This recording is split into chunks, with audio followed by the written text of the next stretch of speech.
There we go. Hi. I'm not naked, but it's a quick little Morgellons Madness update since last time. I had this stuff disappearing. It's kind of split off. Where was it? Right here? Yeah, right here. This one comes here, and this one comes here, and they kind of meet. It's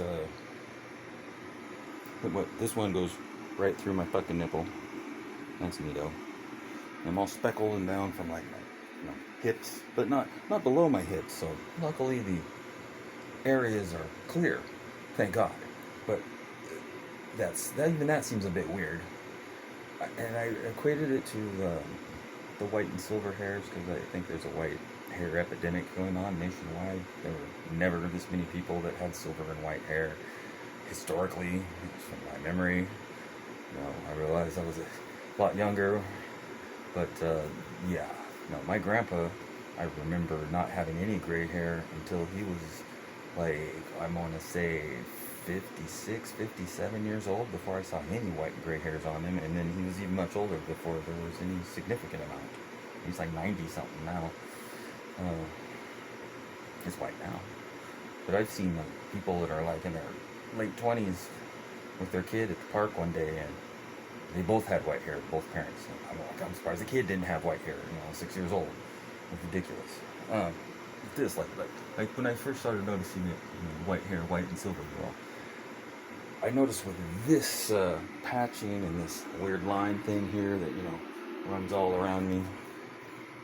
I'm up there. I noticed more silver and white hair want to grow in this light area than they do on the side that's all looks like it's having more issue actually.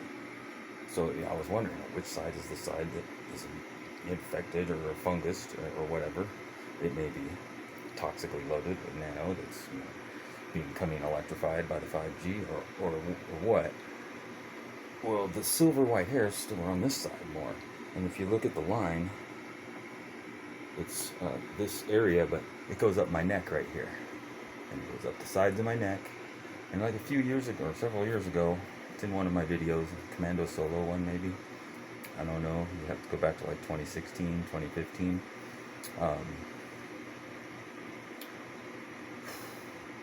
My earlobe would split open and bleed. And sores would, be, I'm sorry to find one now, they're not too bad, but would appear, along the line. And this line was actually visible before there was this distinction. When I first noticed it, there was no color difference. In fact, you could never hardly see this line existed.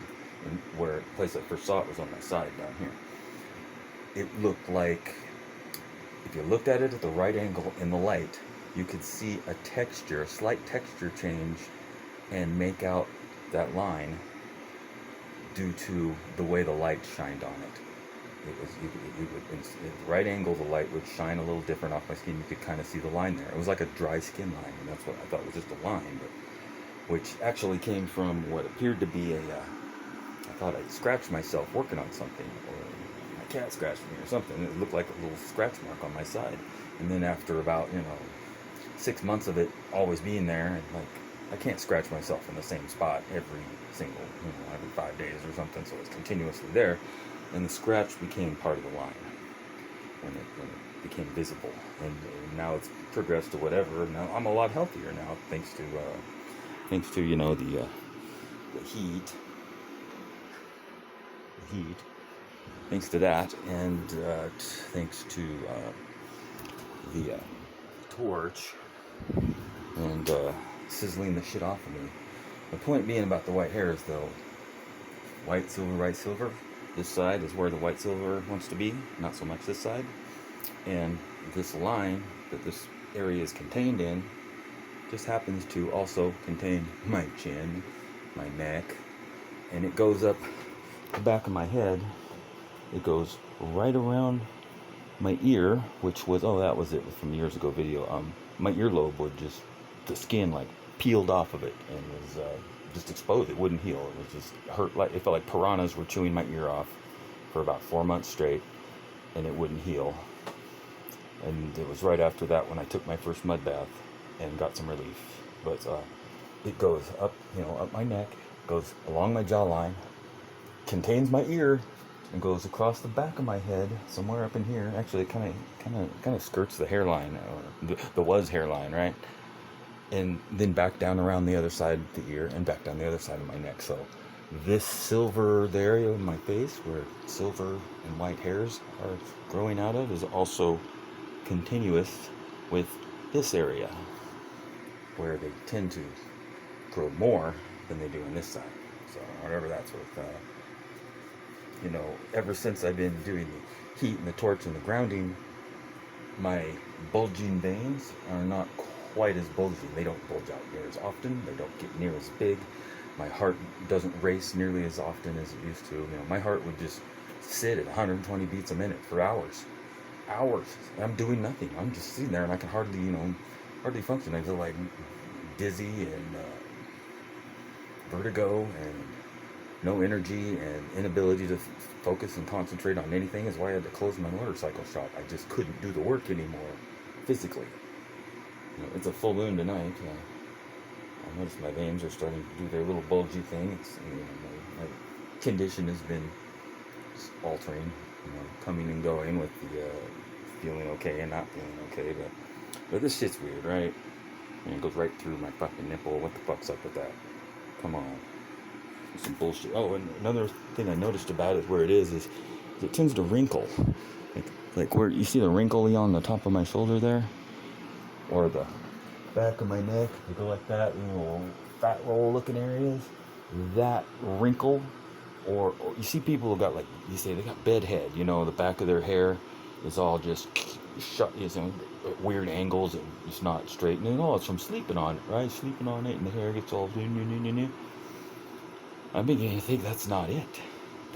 That is an indication of what this is inside under the skin, and it's infection, and it's causing the hair to do that whatever bedhead thing, cowlick type of appearance, because that is exactly the area that it's loaded in. And I can take that torch, point it at the back of my head, and oftentimes I can't even feel the heat. I feel the pressure from the plasma flame. I feel the pressure pushing against my skin, but it's not burning me. And copious amounts of vapor are flying into the air. They just got a bizarre smell to them, and it goes on and on. I've done this every day for 2 fucking years now. 2 years. Every day, multiple times a day. And once I get an area to stop vaporizing like that, 15 minutes later, it'll be ready to do it again.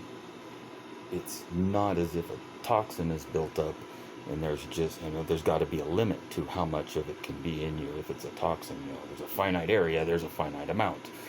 This is more like, gave me the fungus aspect, possibility, is that it's like something growing, and it grows as fast as I can burn it off of me, and more will burn off, and it's evidenced by the copious amounts of vapor. It smells weird. And the fact that the condition never quite goes away, it's always in the same spot. I get these weird little purple spots, like this one. I have those in various places on my body, and they'll disappear and come back. They're always in the same spot. That one's been there for a few years, as far as I know. I got one on my thigh. I got a few other places. I usually have one. Usually like right in here, but that's kind of speckled out right now. I'm wondering if all of these lighter red are, that little darker red spot, these are just more than wanting to come to the surface. It's as if something is growing out of me, but it's also as if, I don't know, it's fucked up is what it is. But it's not normal, and it ain't right, and it's nothing historically that has been known. And if doctors have been researching stuff for, presumably the days of Hermes Trismegistus, they've been doing, wondering, what's up with human health and how to help people. And we've been, studying disorders and diseases and trying to help people and determine, treatments and cures. I've been to the doctor a few times, and they look at me and they look at this and, oh, gee, we got no idea. Give us your blood and we'll do some tests. And that's the only answer they've ever had for me. I'm not giving those bastards my blood. you know, blood is a very special fluid. Your blood is a lot more, it's a lot, what's the word I'm looking for? Blood is a lot more sacred than people really want to understand, I guess. You know, I mean, if you go biblical, the power's in the blood of Jesus. It's all this blood stuff, right? Blood sacrifice, blood this, blood that. Well, there's a little truth to that. Something about the blood. You know, your cardiovascular system is a sealed, contained system, and therefore it has a certain resonance inside it, because it's like a cavity has a resonance, your skull has a resonance, your entire body has a different resonance. And I'm thinking, if you fill a body with conductive, all the same size, tuned nanoscopic antennas, and then you beam a microwave signal to those antennas, which electrifies them and causes them all to vibrate at the same frequency, and they will become charged and they will align themselves into straight lines. And such as like an amplifier, you know, like a tube amp. If an electron tube has a heated grid, and it releases free electrons, and then they are drawn to the positive potential at the top of the tube at the anode, and as they go through the middle area, the signal that you're playing from your guitar is introduced to it at, you know, in the middle zone, and the signal coming in with its, you know, with the sound frequencies, you know, its vibration, that vibration is picked up by the massive amount of electrons that are moving at high speed towards the anode, and that's what gives the amplification, and it carries the information to it as it amplifies it. So what if the aerosol program that, you know, by breathing, bypassing all the barriers going right into our blood, you know, especially an oxide, because the body's going to view it as oxygen, and your lungs are just, oh, it's oxygen, bring it right in. It's oxygen with metals attached to it, you know, specifically sized nano metals, which are antennas. So if you fill the body with it, there's a certain shape to everybody's body, and when, like, just like an RFID, the signal bounces off your RFID and lets it know if it's got the right, you know, frequency to open the door, or to open your car door, or whatever. Your body will have a signature to it. It will be an electrical signature, and you know, the frequency of microwaves can be fluctuated and changed up and down, and cause the particles to behave in different ways. I'm just speculating, you know, using basic common sense of my understanding of antenna theory, which is and electronics in general, which is not bad, but, you know, I'm not claiming to be some super genius who's going to, you know, deduce it all in one take, but, you know, envisioning how systems can operate is one of my strong points. It really is. I spent 8 years out of 14 years, over a 14-year period, in the Clark County Jail for driving while suspended, failure to pay fines, failure to appear in court, you know, for tickets. I've had a few other charges, fighting with my girlfriends and things at different times through the years, but pretty much all my jail time was for not having money to pay these ridiculous amount of fines that I incurred after getting one DUI. And, you know, after the 90 days, I think I'm clear. Oh, no, you're suspended. Here's another ticket. Here's one for no insurance, and go to court on this date. Oh, and I'm going to arrest you too because you missed your last court date. So, anyway, you know, I've been arrested into that jail 80 times or more. A couple few more, 80 something times over 14 years, every few months. You know what that does to your life? It costs you your car, your job, your house, your girlfriend, friends. It's just breaking the continuity of your life over and over and over and over and over. And that's what I went through in this shithole town called Vancouver, Washington. Fuck you, Vancouver. This place is a fucking dizzy shithole. It used to be so nice too, but I digress. That in and out of jail, having all that time, 8 fucking years in county. I don't know anybody who's done 8 years in county, and I've never done more than 3 months at a time, because I'm not a criminal. Okay, I don't get busted for, you know, doing bad shit. I don't do bad shit. Yeah, it gave me the 8 years of meditation, I guess. 8 years of being able to visualize things in my mind because I couldn't do anything. I was stuck in there, and I'm a hands-on, out in the world kind of guy that likes to do things. Well, when you're forced in that situation, I would just, visualize things in my mind. I would bored. I'm just sitting there on your bunk in county jail. I'm like, what am I going to do? I don't want to talk to these assholes. I'm going to rebuild an engine in my head, and I would picture the engine block, and I would picture the crankshaft, and the rods, and the pistons, and the piston rings, and the heads, and the valves, and the springs, and all of the components. I can just saying that, I can see it in my mind. I can see the entire engine, and I can blow it apart like a CAD program. Put it back together one piece at a time. Watch how things move and figure out where things would break. Or it sounds weird, but I kind of got that ability from all that time in jail. That has allowed me to. It furthered my ability to understand systems and how things can work together, given enough information about how they operate, and that's just the way my mind works. And I'm an INTP by the Myers-Briggs test, and that's what it says. It's the systems builder, and all the traits of INTP. I got them all. Some are good, some are bad. But anyway, that's how I came to this take on this. The antennas. I know what wavelengths are. A lot of people nowadays understand what wavelengths are. A lot of people don't. I tried to talk to my mom about frequency, vibration, wavelengths, and nanoparticulate antennas. Possibly a very small piece of metal would have a very high wavelength frequency. Something like 60 gigahertz maybe. Something that they're capable of doing now. And it's easy to see how it's easy to anybody who understands what a wavelength is and how it's a real physical thing in our environment. We just can't see it because it's electrical. How that can interact with a billion antennas inside your body that are all the same length. Well, the microwave at that frequency hits you, all those antennas are going to become electrified. That's not a stretch at all. That's known science. So it's just not admitted to that is what's happening, but that is completely possible. It's not a stretch to imagine that being the case. So, but yes, my Morgellons madness update.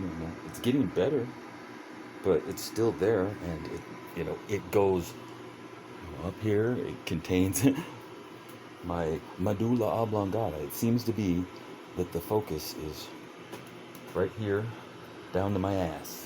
From my ass to my skull, along my spine, and radiating outward.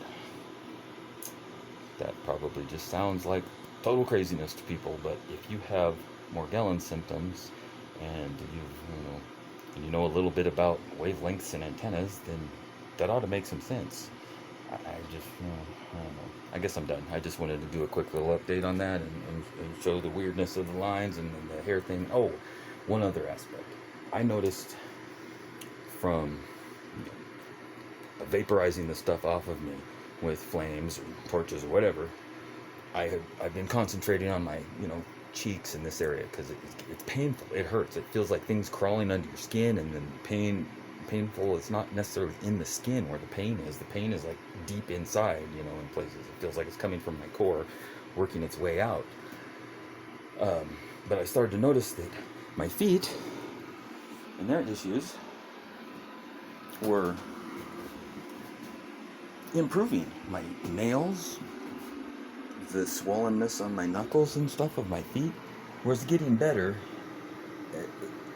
And all I've been doing was vaporizing the stuff off of my head and the back of my neck and my cheeks. For like a couple weeks, I hadn't really done a whole lot of earth grounding and river walking at that time, but my feet were still getting better. And I started thinking, well, how is that? How is burning the shit off of my neck and my upper body making it better for my feet? And the only conclusion I can come to that could be a possibility so far is that the fungus angle. The strength of a fungus is that you can, attack it anywhere, and if you don't completely eradicate it, whatever's left will spread back out and grow again. It's decentralized, intelligence, or decentralized, I guess, decentralized, um, I don't know, you know what I mean.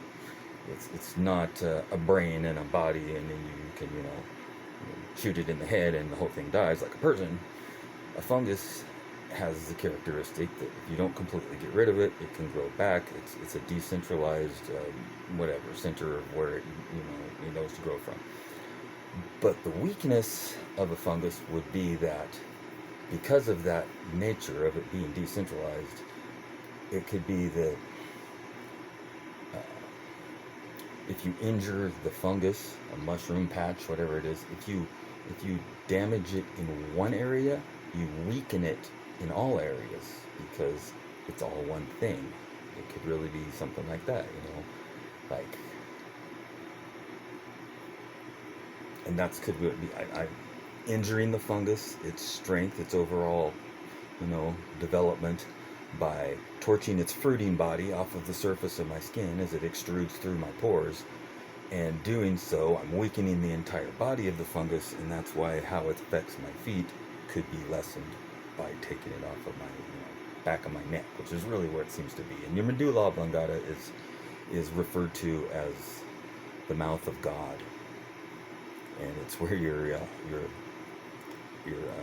skull and the top of your spine meet, and it's right below your pineal gland inside your body. I mean, all those things are right there, and it seems like the focus of where this fungus stuff, it's like it radiates out across and down and over my body from there. That is the most concentrated area where the most vapor and smoke comes off, where I've had the most pain. Is right there. And the other thing, okay, to wrap this up, the other thing I noticed was, this one's weird, is the back of my head right here. There's a little bump on my skull. It's basically always been there as long as I can remember. I remember as far back as being a teenager, noticing the bump on my skull. It didn't seem unusual. It's hard. It feels like bone, right? Well, it used to be about twice as pronounced as it is now. And since I've been vaporizing the stuff, very much focusing on the back of my head and neck, because that seems to be where it's coming from, the actual hard, what I thought was a piece of my, the shape of my skull bump on the back of my head has been shrinking. It still feels hard. It still feels like a bone part of my skull, but it's half the size that it was a year ago. That's fucking weird.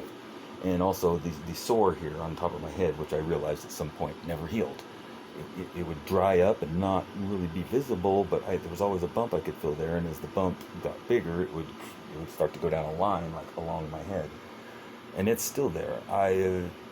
It's like, that's another point of concentration, and I'm like, oh, why is there a sore that never heals on the top of my head? It never bleeds really, but it never heals, and it's always raised. Well, that has become 1/4 of the size that it was a couple years ago, when I really started thinking that this vaporizing this shit off of me is the way to go, because it lessened my symptoms. It made me able to function. My headache would diminish, and my energy would increase. And by what? By I haven't burned myself once. I felt the heat from it, but I haven't burned myself once. I'll flinch away before I actually burn myself. The only time I burned myself was when I accidentally bumped into the torch metal part and burned myself like that. That hurt. But as far as the heat, it doesn't seem to burn me very easy. And I wonder if I can do it right now and get it on video. I'll try. I'll try it another time. So I don't have it. I'll try. Let's see here. I need to find the light for. There we go. So check this. When I have this thing on and the plasma of the flames coming out, as I go toward my left shoulder, which is a very concentrated area, you can obviously see the line and stuff. It's under my arms. There's glands, gee whiz, and it's right over glands and joints where the biggest issues are. The plasma flame tip, as I point it at my shoulder, it begins to bow away, as if whatever is, if there's some invisible force emanating from my shoulder where this stuff is, that's diamagnet, or makes the flame tick away, like it's a diamagnetic or dielectric, I don't know, something like a candle does. Candles will react, the plasma of a candle flame will react to magnetism and electricity. So let's see if it'll do it. See if I can get to it. Okay, see? Alright. Let's see if it'll do it. Get the right angle.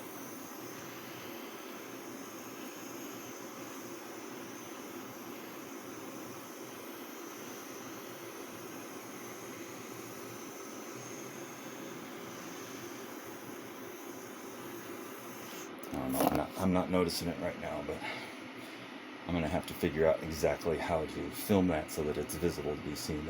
I thought I was just imagining it at first because I'm looking at an angle, but a few times it's been quite obvious. I'll go toward my left shoulder and the plasma flame will bow away from me.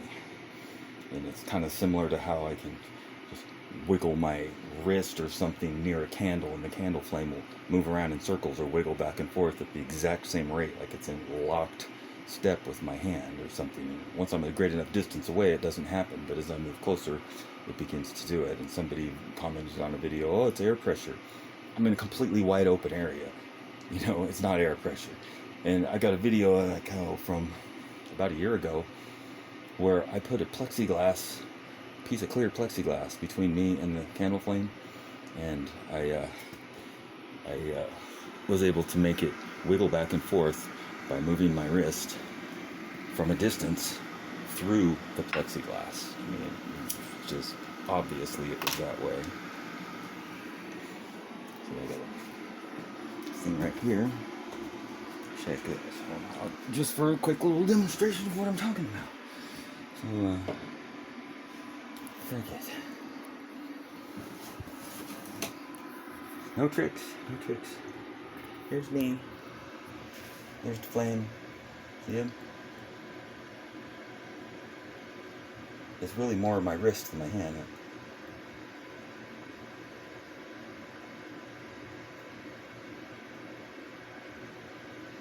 And if I do it with both hands at the same time, I can add or cancel it out. Let's see if I can make that happen. So there's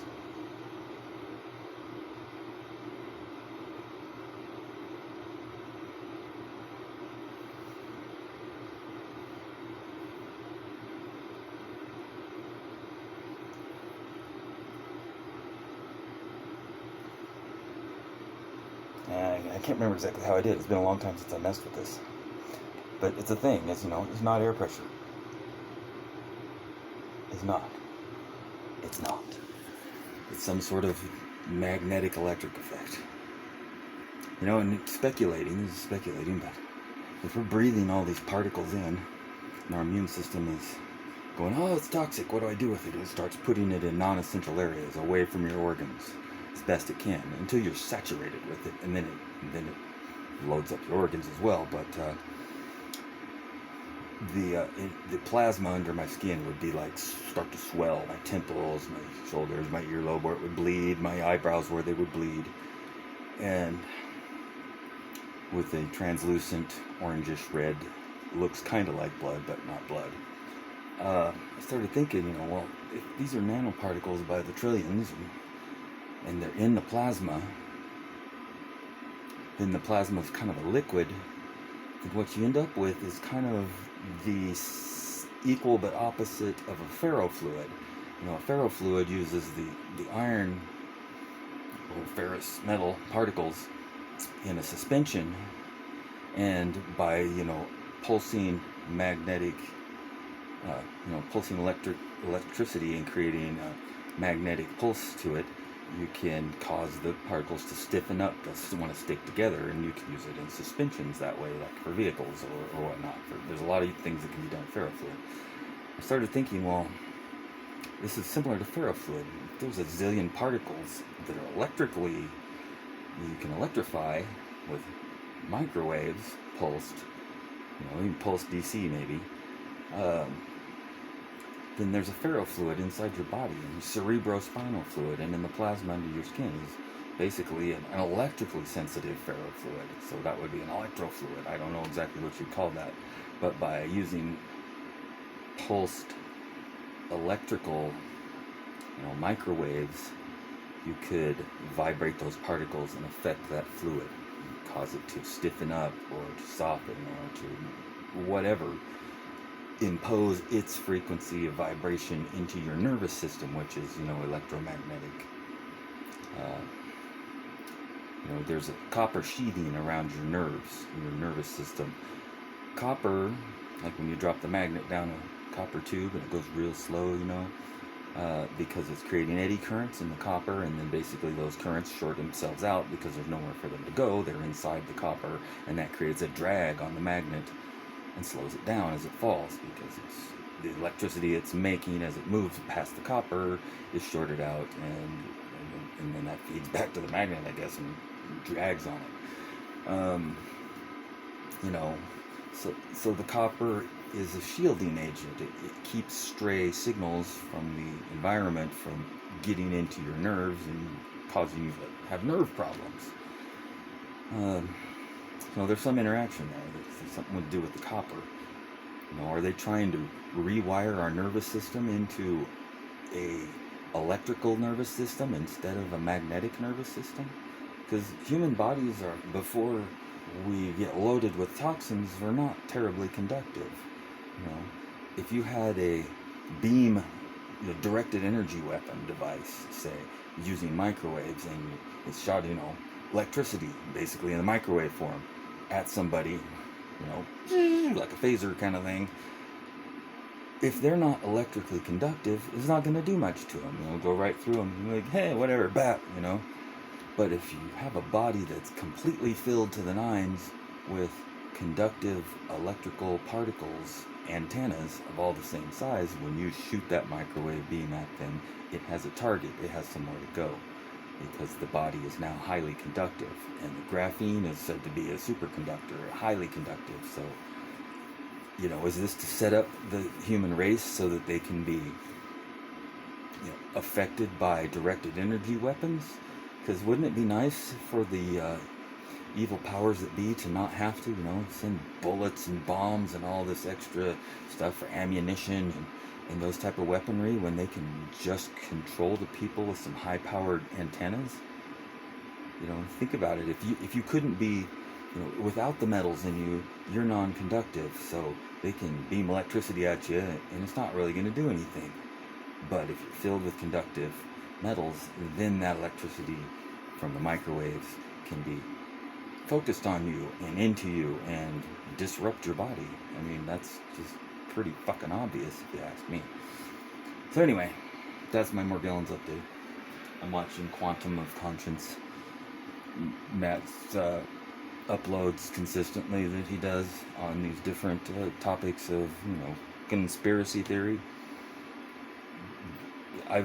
Exposed me to a lot of new things I hadn't heard about, but he does a great job on it. He's not trying to say it's this or that or the other thing. He's just showing the weirdness that's going on with this one's about the AI art generation programs. Pretty good, actually. I comment on those a lot too. So anyway, yeah, there's my update on the Morgellons madness. Thanks for watching. Don't look at my nipple.